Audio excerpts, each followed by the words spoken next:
Subba Rao started work in 1995 at an annual salary of rupees 5,000 and received an increment of rupees 200 each year. In which year did his income reach rupees 7,000? यहाँ पे हमें बोला है कि सुबह ने work करना start किया 1995 में, जिस टाइम पर उनकी सैलरी थी रुपीज 5,000। उसके बाद हर एक साल में उनको इंक्रीमेंट मिलने लगी 200 रुपीज की।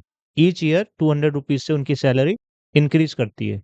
तो कौन से साल में उनकी इनकम रुपीज 7,000 हो जाएगी?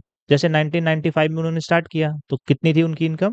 रुपीज 5,000। उसके अगले साल कितनी हो जाएगी? 5,200। फिर हो जाएगी 5,400।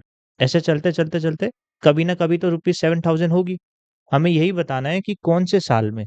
ये था 1995 में, फिर ये है 1996 में, ऐसे करते करते करते ये 1997 में है।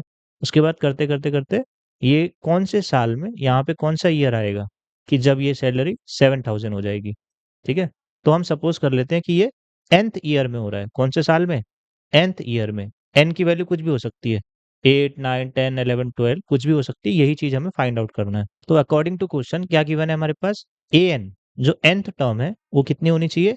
7,000। nth टर्म का फॉर्मूला क्या होता है? a plus n minus one into d is equal to 7,000। a क्या है? First term. फर्स्ट टर्म कितनी है? Rupees 5,000 plus n minus one into D.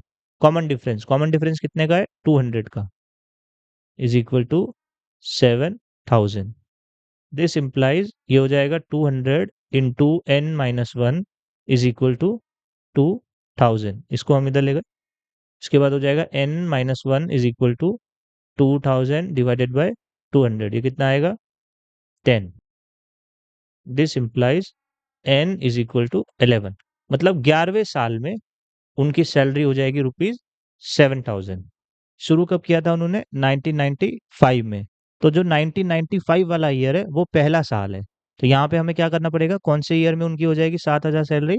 1995 plus 10।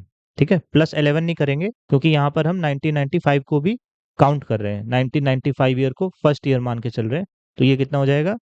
2005।